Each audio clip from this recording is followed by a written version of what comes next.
হবে না, যার যার উপরে হজ ফরজ হবে। এমনও আছে স্ত্রী বিয়ে করছেন অনেক বড় লোক জায়গায়, অনেক বড় বাড়িতে। বাবা ভালো করে শোনেন, এগুলো জানেন, কাজে দরকার।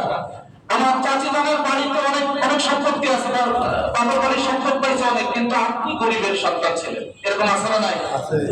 এখন কথা হচ্ছে আপনার উপরে ওই পরিমাণ অর্থ নেই, আপনার উপরে যাকাত ফরজ না। আপনার স্ত্রীর উপরে ওই পরিমাণ সম্পদ আছে, তার পিতৃ সম্পদ সে পেয়েছে, ভালো করে বুঝেন। শ্বশুর বাড়ির সম্পদ কে পেয়েছে? স্ত্রী পেয়েছে, স্ত্রীর উপরে যাকাত ফরজ হবে। যাকাত ফরজের পরেও যদি কাবা শরীফে যাওয়ার মতো ওই পরিমাণ অর্থ থাকে, তারপরে তার উপরে হজও ফরজ হয়ে যাবে, বলেন না সুবহানাল্লাহ। অথচ স্বামীর সেই অর্থ নাই, স্বামীর উপর যাকাত ফরজ হয় না, হজও ফরজ হয় না। স্ত্রীর রাস্তায় স্ত্রী যেতে করতে পারত, সমান্ত হাজির, এটাই হলো নাম। এটা মানতে হবে, মানতে আসেন না ইনশাআল্লাহ? মানতে হবে। এখন কথা হলো কারণ জমি আছে, জমির যে জাকাতটা দেওয়া হয় এটাকে উৎসাহ বলে। কি বলে? উৎসাহ। যদি এটা না দেওয়া হয় তাহলে অনাবৃষ্টিতে ভোগে। অনাবৃষ্টি, এই যে বৃষ্টি, সমাজে বৃষ্টি বন্ধ হয়ে গেছে, এটার মূল কারণ কি জানেন? জাকাত না দেওয়া। জাকাত না দেওয়া, এই জাকাত হলো জমির উৎসাহ। যে জমিতে যে আপনি ফসল ফলাচ্ছেন, হাদিসের মধ্যে আছে 20 মণ, অন্য হাদিসে আছে ফতোয়া আছে 25 মণ। তো যদি 20 মণ ধরেন, 20 মণ থেকে যদি আল্লাহর পানিতে হয়, আল্লাহর দেওয়া পানিতে, তাহলে 20 মণের থেকে আল্লাহর রাস্তায় আপনি খুশি চিত্তে 2 মণ দেবেন। কয় মণ? 2 মণ আল্লাহর রাস্তায় খুশি চিত্তে দিয়ে দেবেন।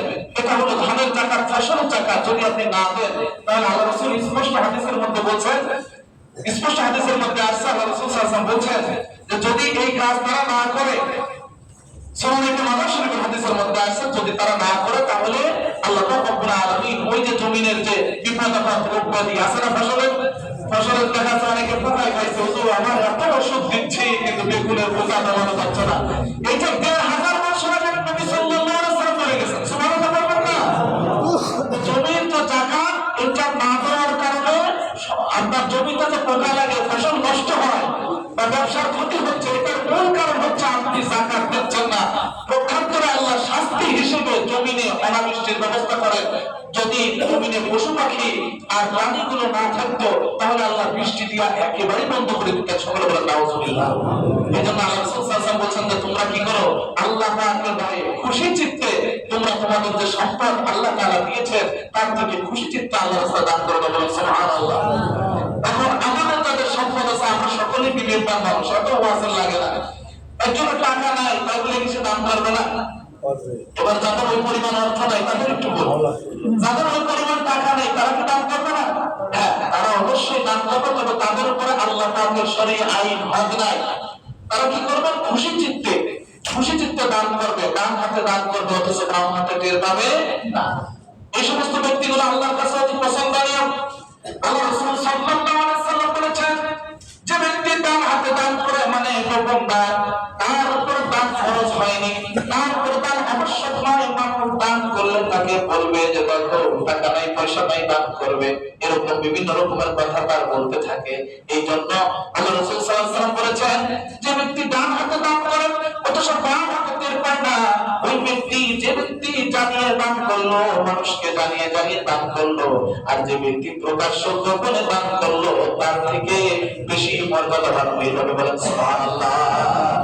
কারণ প্রকাশ্য দানের মধ্যে রিয়া থাকে কি থাকে না? প্রকাশ্য দানের মধ্যে রিয়া থাকে, মানুষ আমাকে দানের মধ্যে দানকার করবে। আর কোন দান যদি প্রকাশ্য দান করা হয়, যেটা শুধু আমি জানি আর আমার আল্লাহ জানে, আর যে বান্দাকে দান করা হচ্ছে সে ছাড়া কেউ জানে না, ওই বান্দার দান আল্লাহর কাছে বেশি পছন্দনীয় হয়ে যায়, আর ওই বান্দার মধ্যে কোনো রিয়া থাকে না, বলেন সুবহানাল্লাহ। রিয়া চলক দেখানো ইবাদত, আমার নামাজ, লোকে দেখুক আমি কত নামাজি, আমি দান করি, আমার দান দেখে লোকে আমাকে বলুক আমি কত মানবী, এই ইচ্ছা নিজের অন্তরের মধ্যে পোষণ করা মানে আপনার মধ্যে রিয়া। আর এই রিয়া বিন্দু পরিমাণ, সরিষা দানা পরিমাণ রিয়া যদি আপনার মধ্যে থাকে আর আপনি দান করেন, আল্লাহর কসম করে বলি ওই দান আল্লাহর রাস্তায় কবুল হবে না। কবুল হবে? এই জন্য শুধুমাত্র কেবলমাত্র আমরা নামাজ পড়ি, রোজা রাখি, হজ করি, যাকাত দিই, দান সদকা করি, কুরবানি করি, মানুষকে দেখানোর জন্য নয়।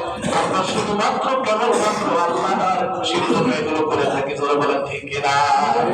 এই জন্য আল্লাহ রাসূল সাল্লাল্লাহু আলাইহি ওয়াসাল্লাম আব্দুল্লাহ ইবনে আব্বাস রাদিয়াল্লাহু তাআলা আনহু বর্ণিত, সবথেকে শক্তিশালী মানুষ যে যুদ্ধ পরাজিত করে ফেলে সে নয়, সবথেকে শক্তিশালী শক্তিশালী মানুষ হলো রাগের সময় নিজেকে কন্ট্রোল রাখে। এই হাদিস অন্য জায়গায় বর্ণনা হয়েছে, আল্লাহ রাসূল বলেছেন সব থেকে দামি মানুষ, পছন্দনীয় মানুষ, শক্তিশালী মানুষ হলো সে যে ব্যক্তি ডান হাতে দান করে আর বাম হাতে তার টের পায় না। বলেন সুবহানাল্লাহ। এইটার দুইটা অর্থ আছে। হাদিসটা এরকম আছে, আল্লাহ রাসূল সাল্লাল্লাহু আলাইহি ওয়াসাল্লামের কাছে একজন সাহাবী বললেন, ফেরেশতা আল্লাহর কাছে জিজ্ঞাসা করলেন, হে আমার মালিক আল্লাহ তাআলা, আল্লাহ তাআলা পাহাড়টা তৈরি করেছেন পুরো পৃথিবীর ফেরে হিসেবে, এই পাহাড়ের থেকে দামি কোনো জিনিসকে তৈরি করেছেন, কারণ পাহাড়টা এত মজবুত, এত শক্ত, সব পাথর দ্বারা তৈরি। আল্লাহ রাসূল সাল্লাল্লাহু আলাইহি সাল্লাম হাদিসের মধ্যে বলছেন, আল্লাহ তাআলা যখন ফেরেশতাকে এভাবে প্রশ্ন করলেন, ফেরেশতা যখন আল্লাহর কাছে প্রশ্ন করলেন, তখন ফেরেশতার জবাবে আল্লাহ তাআলা দান করে বললেন, আল্লাহ রাসূল সেটা হাদিসে নকল করেছেন, আল্লাহ রাসূল বলেন, হ্যাঁ আল্লাহ তাআলা পাহাড়কে সমস্ত পৃথিবীর পেরেক হিসেবে তৈরি করেছেন, যাতে পুরো পৃথিবী যাদের দলে না যায়, কাজ না হয়ে যায়। আজকে বর্তমান সমাজের মধ্যে ভূমিকম্প হওয়ার কয়েকটা কারণ আছে, তার মধ্যে একটা ভৌগোলিক কারণ হলো পাহাড়গুলো নিধন করা হচ্ছে। জোরে বলেন ঠিক কিনা?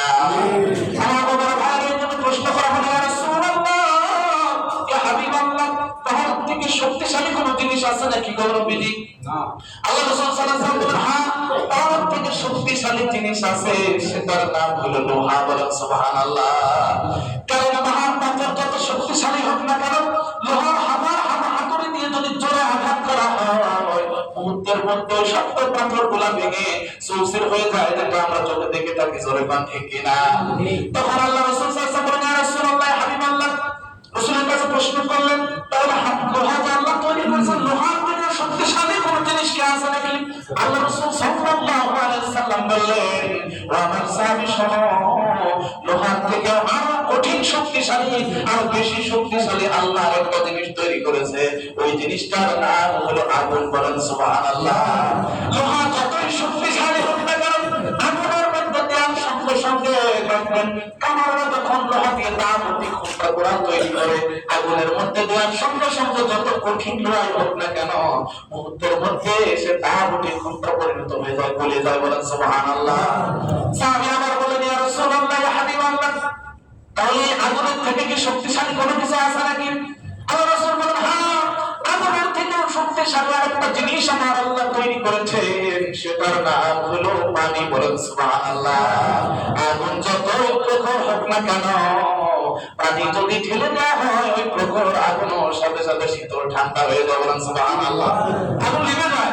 সাহাবী অবাক হয়ে বলেন, ইয়া রাসূলুল্লাহ, ইয়া হাবিবাল্লাহ, ওই পানির থেকে কি শক্তিশালী কিছু আছে নাকি? হ্যাঁ, পানির থেকে প্রখর শক্তিশালী আল্লাহ তাআলা আরেকটা জিনিস তৈরি করেছেন, সেটার নাম হলো প্রবাহমান বাতাস। বলেন সুবহানাল্লাহ। কারণ বাতাস দেখবেন সমুদ্রের পানিগুলো তুলে তাপ দিয়ে উঠায় পুরো পৃথিবীর মধ্যে পানি বর্ষণ, বৃষ্টি বর্ষণ করে। বলেন সুবহানাল্লাহ। সাহাবী অবাক হয়ে বললেন, ইয়া রাসূলুল্লাহ, ইয়া হাবিবাল্লাহ, পানির থেকে কি শক্তিশালী কোনো জিনিস আছে নাকি?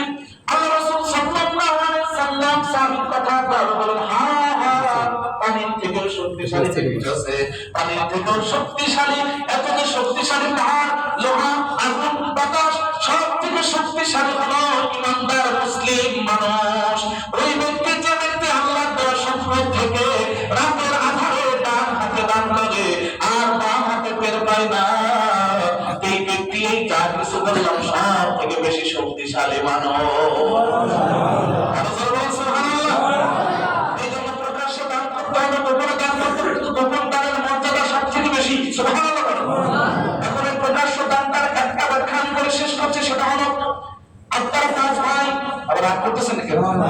আপনারা পাঁচ ভাই, পাঁচ ভাইয়ের মধ্যে একজন খুবই গরিব মানুষ, কারণ একই মার্কেটের ভাই, কেউ চাকরি করে, কেউ ব্যবসা করে।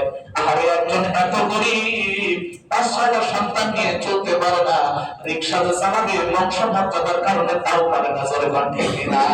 আছে না নাই? বংশ মর্যাদার কারণে যে রিক্সা চালাবে, ভ্যান চালাবে, তাও পারে না। কি আমরা বংশের, সৈয়দ বংশের লোক, আমরা যদি রিক্সা চালাই তো বংশ মর্যাদা যাবে। কি কথা ঠিক না বেঠিক? কি করবে সে? আবার যে একটা কাজ করবে, পরের বাড়ির নাম হবে যে অন্য গোষ্ঠীর লোকজন দিতে আছে, কিন্তু ইজ্জত যাবে। কি করবে সে? বিপদে পড়ছেন। এই জন্য আল্লাহ রাসূল সাল্লাল্লাহু আলাইহি ওয়াসাল্লামের এই হাদিসটা হলো যে আপনার নিকটত্বের মধ্যে সর্বপ্রথম জাকাত পাওয়ার বেশি দরকার। বলেন না সুবহানাল্লাহ। নিজের গোষ্ঠী, আপন ভাই, আপন চাচা, আপন ভাতিজা, নিজের গোষ্ঠী, নিজের কওমের মধ্য থেকে যদি আপনার গরিব লোক থাকে, সর্বপ্রথম জাকাত দেওয়া, বেশি হত্যা, দান সাদাকা দেওয়া, সবথেকে বেশি হত্যা হলো নিকটতম। সুবহানাল্লাহ। এই জন্য আল্লাহ রাসূল বলেছেন, ওই বান্দা হাত কাটতেও পারে না, যেতেও পারে না, আমাকে টাকা দাও। এই জন্য ভাইদের ধর্ম হলো, ওই ভাইদের কাজ হলো গোপনে ওই ভাইকে সহযোগিতা করা। তোমার তো জাকাত ফরজ হয়েছে, ওটা তুমি দিনের বেলায় প্রকাশ্যমান ভাবে দিও না, তাহলে তোমার ভাইও লজ্জা পাবে যে সাত ভাই জাকাতের টাকা দিয়ে তারে চালাচ্ছে, সেও লজ্জা পাবে। অতএব ওইটা এমন গোপনে তার ভাইয়ের কাছে যে বলো, ভাই যে টাকাগুলো হয়েছে, এই টাকাগুলো তোমাকে হাদিয়া হিসেবে দিলাম, এগুলো তুমি খরচ করো। জাকাত বলতে যেও না, এটা ছোট হয়ে যাবে, এটা আমার ব্যক্তিগত কথা। এতটুকু বলেন যে ভাই এটা তোমার হাদিয়া, আমার ভাতিজিদের নিয়ে তুমি চলতে পারো না, কষ্ট হয়, এই যে হাদিয়া তোমার জন্য এনেছি, এটা তুমি গ্রহণ করো, এটা তুমি জানবে আর তোমার আল্লাহ জানবে, আর শুধুমাত্র যাকে বলছো সে জানবে। এই দানের অর্থ হলো ডান হাতে দান করো, বাম হাতে যেন টের না পায়। বলেন সুবহানাল্লাহ। বোঝা যায়? এই জন্য এভাবে দান করতে হবে। সম্মানিত হাজিরিন, আবার প্রকাশ্য দান করতে হবে। মসজিদে এখন একটা কাজ দরকার। মনে করেন যে কিছুদিন আগে আমাদের মসজিদে একটা সাবমার্সেল বসানো হলো, তাই না? এখন দানটা যদি প্রকাশ্যে না হতো, তাহলে কি সহজেই বড় টাকা পয়সা উঠতো? কথা বলে উঠতো? আমাদের প্রকাশ্য দরকার আছে, গোপনেও দরকার আছে। আপনি দান করছেন, আপনার পাশে একজন টাকাওয়ালা বসে আছে, কিন্তু সে দান করতে চাচ্ছেন না। আপনি যদি সারা জীবন গোপনে দিয়ে যান, ফায়দা আপনার হবে, কিন্তু আরেক ব্যক্তি যে দান করতেছে না, তার কি ফায়দা হবে? কোনো ফায়দা হবে? প্রকাশ্যে দান করার অর্থ হলো আপনার দান করা দেখে আরেকজন যেন দান করতে পারে। বলেন না সুবহানাল্লাহ। তার অন্তরের মধ্যে যেন দানের সেই স্পৃহাটা আসে। এই জন্য আমরা যে ইবাদত বন্দেগিগুলো করি, নামাজ, রোজা, জিকির, ফিকির, দান, সদকা, কুরবানি, সমস্ত বন্দেগিকে ফুরফুরা আবু বকর সিদ্দিক আল কুরাইশি ফুরফুরানি রাহমাতুল্লাহ আলাইহি অন্যতম প্রধান খলিফা হাকিম সাহেব হুজুর রাহমাতুল্লাহ আলাইহি, উনি একটা কিতাব লিখেছেন বন্দেগি। এখানে ভাগ করে দিয়েছেন যে পুরো মানুষের বন্দেগি হলো তিন ভাগে বিভক্ত। বলেন সুবহানাল্লাহ। একটা হলো জিসমানি বন্দেগি, আরেকটা রূহানি বন্দেগি, আরেকটা হলো মালি বন্দেগি। কেউ কারো থেকে কম নয়। আপনার মাল খরচ করতে অন্তরে চাচ্ছেন, আপনি বখিল, আপনি কি বখিল? আল্লাহ নবী বলেছেন বখিলের জন্য, কৃপণের জন্য আল্লাহ জান্নাত হারাম। আল্লাহ জান্নাত, সে জান্নাতে যেতে পারবে না। আমরা কি বখিলদের মধ্যে পড়বো? বখিলদের মধ্যে পড়বো? জাহান্নামে কি যেতে চান আপনারা? আমি জাহান্নামে যেতে চাই।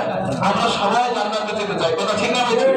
রমজান মাস বেশি বেশি করে আল্লাহ রাস্তায় দান করতে হবে, প্রকাশ্যে গোপনে। যেটা গোপনে দেওয়ার দরকার সেটা গোপনে দেবেন, যেটা প্রকাশ্যে দেওয়ার দরকার সেটা প্রকাশ্যে দেবেন। রাজি আছেন তো ইনশাআল্লাহ? সম্মানিত হাজিরিন, আমার আলোচনা কি কষ্ট হচ্ছে আপনারা? আর যদি 4-5 মিনিট সময় একটু বাড়াই, তাহলে চাবেন নাকি? খাওয়া দাওয়া নেই, চলো। সম্মানিত বাবারা, কৃষ্ণারা বাইরের লোক আছে, অনেক অনেক মানুষ আছে যারা ওই পথে যাচ্ছে। এটা তো আমাদের রাস্তার পাশে মসজিদ, তো অনেকে দূর সফরে যাচ্ছে, ওনারা তাড়াতাড়ি করে নেবে এখানে নামাজ আদায় করবে, তাহলে ওনাদের একটু কষ্ট হবে না? বেশি সময় নেওয়া যাবে না, আচ্ছা সামান্য একটু সময় চেয়ে। দেখুন, আগামী জুম্মায় আমার এক চাচা বলবি, উনি প্রশ্ন করেছিলেন তারাবির ব্যাপারে। এই ব্যাপারে আমি সপ্তাহখানিক ধরে গবেষণা করেছি, আলহামদুলিল্লাহ বলে। আমার চাচা আমার একটা কথা বলেছিল যে কতদিন তারাবিতে কোরআন খতম করতে হবে, সেটাও ম্যানেজ করছি ইনশাআল্লাহ। তো খুঁজে খুঁজে আমি যেটা দেখলাম, ওরা তারাবিতে একবার কোরআন শরীফ খতম করা সুন্নাত। বলেন সুবহানাল্লাহ। এটা হাদিস আছে, ম্যানেজ করছি ইনশাআল্লাহ। একবার কোরআন শরীফ খতম করা সুন্নাত, কমপক্ষে একবার। আর 3 বার করা আফজাল, 3 বার করা আফজাল। এটা আমার কথা না, এগুলো আমি বসিয়ে দিলাম রাহমাতুল্লাহর কথা। বলেন সুবহানাল্লাহ। আর আল্লাহ রাসূল সাল্লাল্লাহু আলাইহি ওয়াসাল্লামের যে তারাবির যে সিস্টেম, গেল জুম্মায় যে ব্যাপারে কথা হয়েছিল, আমি দেখলাম আল্লাহ নবী সাল্লাল্লাহু আলাইহি ওয়াসাল্লাম পুরা জীবনীতে শুধুমাত্র কেবলমাত্র 3 দিন একটানা তারাবি করেছেন। বলেন সুবহানাল্লাহ। আল্লাহ নবী 3 দিন একটানা তারাবি করেছেন। প্রথম দিন গিয়েছেন, তারপরের দিন গিয়েছেন, তারপরের দিন গিয়েছেন। 3 দিন যাওয়ার পর একটু বসে ভাবি, 3 মিনিট শেষ করে দিচ্ছি। 3 দিন যাওয়ার পর আল্লাহ রাসূল সাল্লাল্লাহু আলাইহি ওয়াসাল্লাম চতুর্থ দিন আর আসে নাই। ভালো করে বুঝবেন কথা, চতুর্থ দিন আর আসেন নাই। তখন সাহাবীরা সবাই মসজিদে উপস্থিত হয়েছে, এসে দেখেছে রাসূল নাই। নবীজি পরের দিন মসজিদে আসছেন, তখন সাহাবীরা বলছেন, ইয়া রাসূলুল্লাহ হাবিবাল্লাহ, আপনি 3 দিন আসলেন, চতুর্থ দিন আসলেন না কেন? আল্লাহ নবী সাল্লাল্লাহু আলাইহি ওয়াসাল্লাম বললেন, আমি এই জন্য আসি নাই, আমি আশঙ্কা করেছি আমি আশঙ্কা করেছি যে তারাবি নামাজটা তোমরা যেভাবে উপস্থিত হচ্ছ এটা ফরজ করে করা হবে কিনা, আল্লাহ যদি ফরজ করে দেয় তাহলে তোমরা কষ্ট পাবে, তোমাদের কষ্ট হবে, এই জন্য আমি হাজির হই না। এটা আমি পেয়েছি। এবং বুখারী শরীফের মধ্যে একখানা হাদিস আছে, বুখারী শরীফের মধ্যে তাহাবী সালাতের অধ্যায়। আল্লাহ রাসূল সাল্লাল্লাহু আলাইহি ওয়াসাল্লাম সাহাবী ওমর ফারুক রাদিয়াল্লাহু তাআলা আনহু তিনি মসজিদে গেলেন, যাওয়ার পর দেখলেন যে সবাই ছড়িয়ে ছিটিয়ে নামাজ আদায় করছেন। এই অবস্থা দেখে তিনি বললেন, তাহলে এই মানুষগুলাকে যদি একটা কারির পিছনে, মানে যেটা লাভ করে একজন হাফেজ একজন কারির পিছনে যদি অ্যাড করে দেওয়া যেত, একত্র করে দেওয়া যেত, জামাতে করা যেত, আর সেই কারি তেলাওয়াত করবে আর এটা কোরআন শুনবে, পিছনে মুসাল্লিরা কোরআন শুনবে, তাহলে যতই না জানি সুন্দর হতো।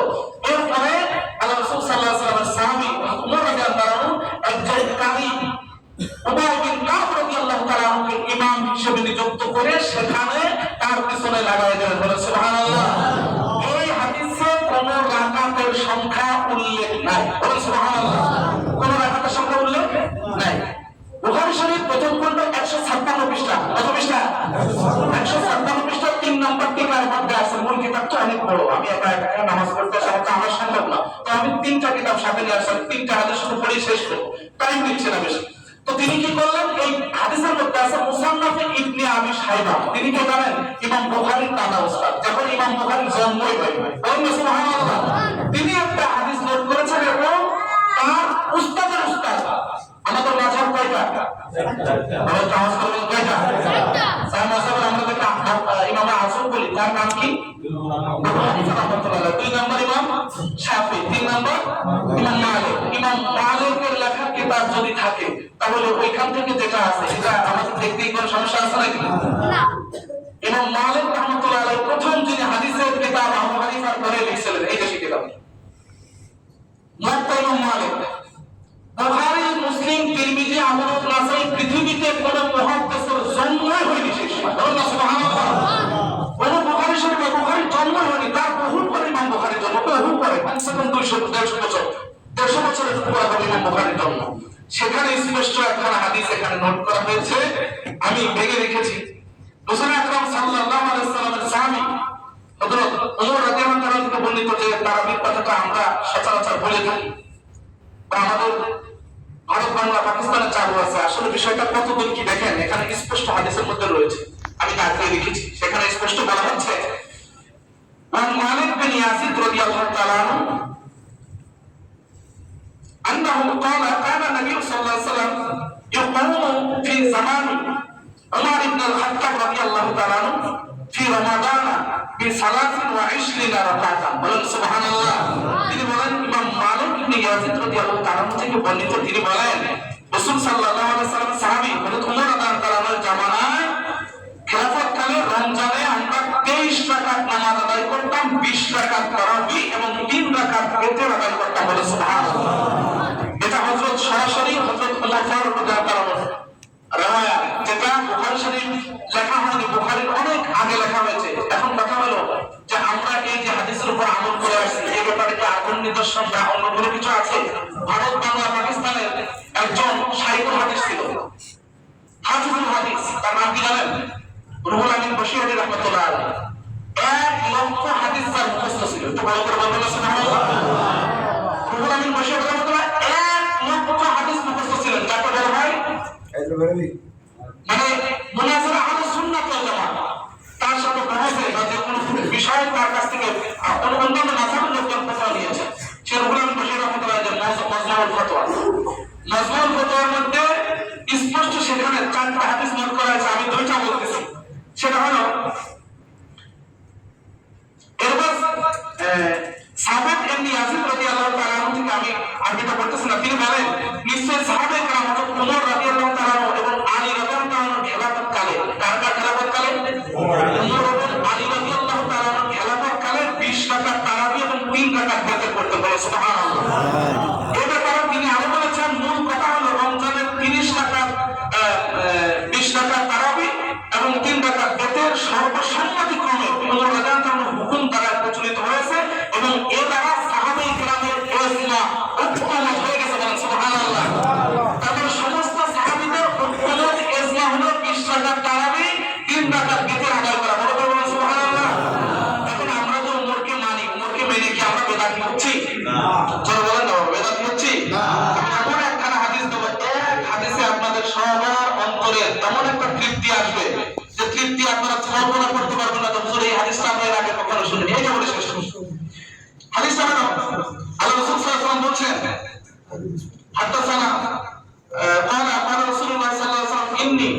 লা আদরি মা ইয়াতানি ফিকুম ফাকুমু বিল্লাযিনা মিন বাদি আবু বকর ওয়া উমর ওয়া তিরমিজি বলেন সুবহানাল্লাহ।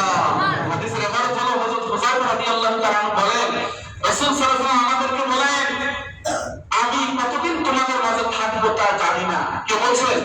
রাসূল বলছেন যে আমি কতদিন তোমাদের মাঝে থাকবো তা জানি না। সুতরাং আমার ওফাতের পরে তোমরা আবু বকর এবং উমরকে অনুসরণ করবা।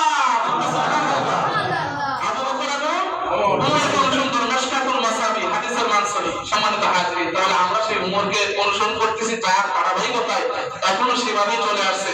এখন এর বিপরীতে কেউ যদি চলে বা করে সেটা তাদের ব্যক্তিগত ব্যাপার। আমরা রাসূলের হুকুম মানতেছি এবং রাসূলের সাহাবীদের হুকুমত পেশার উপর প্রতিষ্ঠিত আছে। যারা বলেন আলহামদুলিল্লাহ। আল্লাহ রাব্বুল আলামিন আমাদের সবাইকে কবুল করুন। যারা সুন্নাত পড়েন না, যারা কাজ করেন।